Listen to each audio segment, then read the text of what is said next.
The day the Supreme Court made sports betting legal in America, Jason Robbins didn't celebrate. He picked up the phone. He'd had the number ready for years. That was May 14th, 2018. The ruling hit the wire in the morning. By afternoon, DraftKings had teams on calls with state legislators across the country. The playbooks were written. The lobbying strategies were deployed.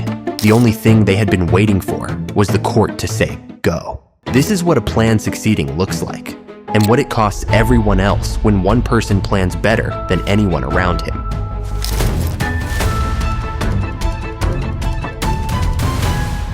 Go back 6 years. Watertown, Massachusetts, 2012. 3 men in their early 30s have just quit stable jobs at a printing technology company called Vistaprint. Their names are Jason Robbins, Matt Kalish, and Paul Liberman.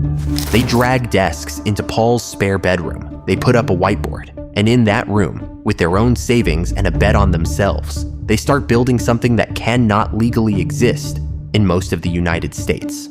They called it DraftKings.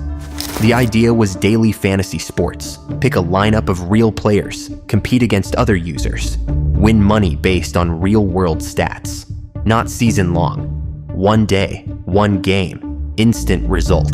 The entire gratification loop compressed into a single afternoon. The legal argument that made it possible was that daily fantasy was a game of skill. You were picking players. You were making judgments. You were not pulling a lever and watching the wheel spin. There was a distinction. Robbins knew the distinction was thin. He built the company on it anyway. Robbins had graduated from Duke, spent time in finance, and landed at Vistaprint as a director of analytics. He was not a dreamer. He was a numbers person who understood user behavior at a granular level. What made people come back? What made them stay? What made them spend? He used that understanding to build DraftKings. Later, people would argue he used it for something else entirely. Competitors already existed. FanDuel had launched 2 years earlier. Robbins looked at the landscape and said, to hell with it. Facebook came years after the first social networks. Google came years after the first search engines. They just did it better. He wasn't building to be the 10th player in the space. He was building to be the only one. DraftKings grew fast. By 2015, they were flooding the airwaves. Hundreds of millions of dollars in advertising in a single year. Stadium deals, broadcast partnerships, celebrity endorsements, athletes on every channel telling you that you could win big on the same games you were already watching. Then something happened that nearly ended the company before it could become what Robbins intended. A DraftKings employee accidentally released internal data before a major contest. The data showed which players were being drafted most often across DraftKings' own platform. Armed with that information, the employee used it to win $350,000 on rival site FanDuel. When the story broke, it consumed the industry. It looked like exactly what it was: an insider with access to information no ordinary user could have, using it to beat ordinary users out of their money. The scandal landed in front of attorneys general, New York, Illinois, Massachusetts.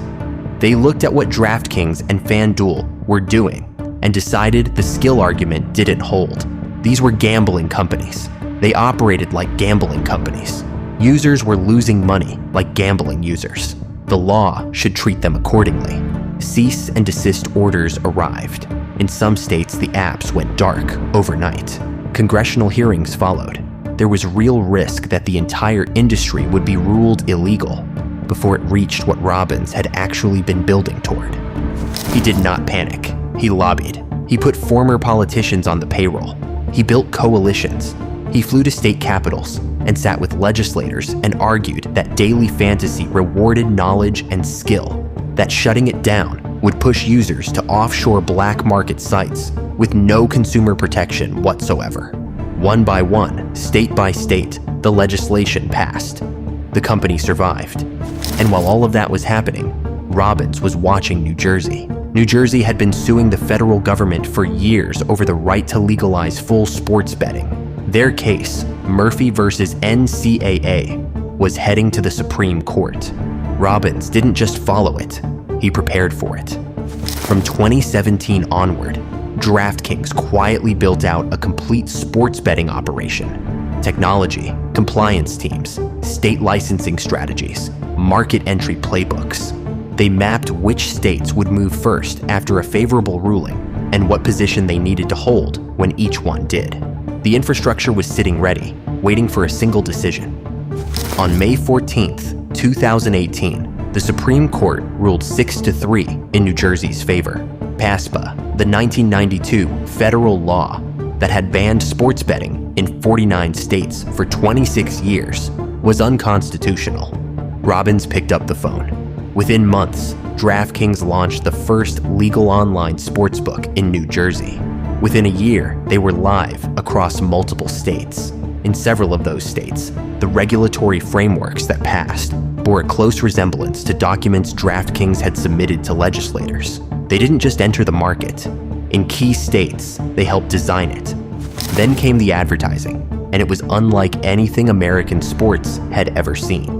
If you watched a game between 2019 and now, you already know this part. You could not watch a sport without it.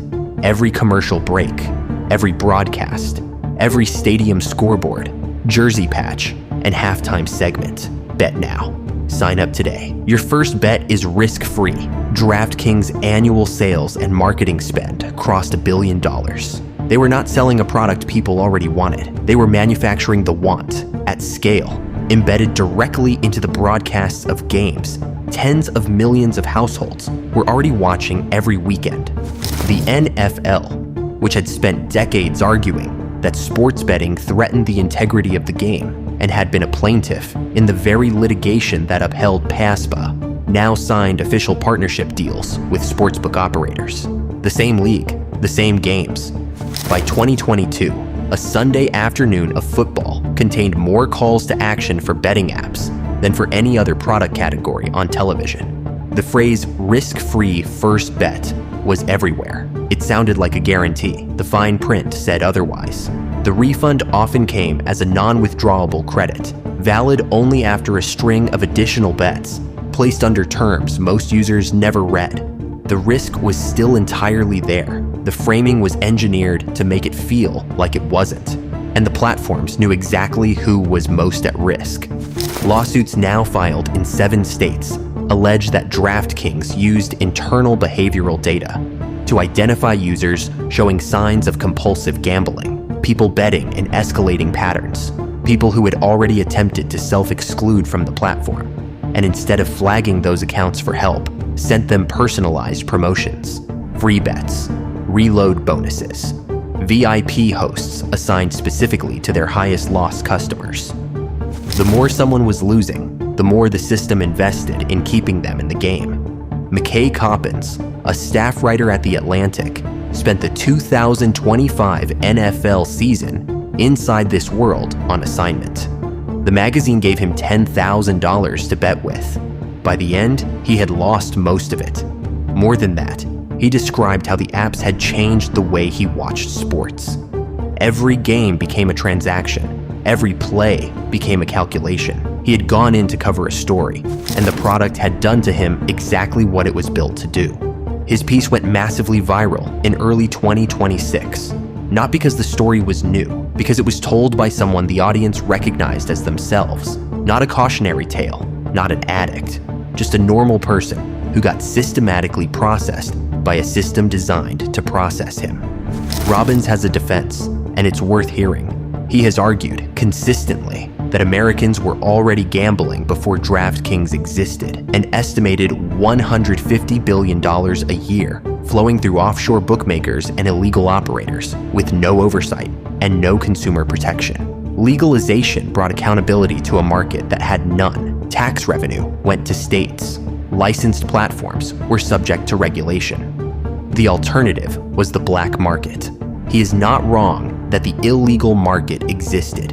He is not wrong that legalization created accountability where there was none. What the lawsuits argue, and what the data supports, is that the legal version didn't simply replace the illegal one. More than 45 million Americans placed a legal sports bet last year. Studies in states with legal mobile betting have found problem gambling rates more than double those in states without it. The suicide rate among people with gambling disorders is the highest of any behavioral addiction. None of that appeared in the advertising. What the arguments in court say is that the legal version didn't simply replace the illegal one, it multiplied it. It made sports gambling accessible to tens of millions of people who had never placed a bet in their lives. It ran a $1 billion campaign to normalize it. It embedded itself so deeply into sports broadcasts that a generation of American men now watches games primarily through the lens of what they have money riding on. On May 6th, 2026, FanDuel's CEO was ousted as the company reported a 26% drop in earnings. The industry that looked unstoppable 2 years ago is now facing lawsuits, legislative pressure, and a public conversation that grows louder every month about who exactly this was all built for. In Watertown, Massachusetts, there is an apartment building where a spare bedroom once held a whiteboard and 3 men who had just quit their jobs. They bet on themselves. By any financial measure, they won. Jason Robbins is a billionaire. DraftKings is publicly traded. The lobbying worked. The advertising worked. The infrastructure built in secret while waiting for a Supreme Court ruling worked exactly as designed. The question working its way through courtrooms in 7 states right now is a shorter one. Designed for whom? If you liked watching our videos, please subscribe to Enigma. It means a lot.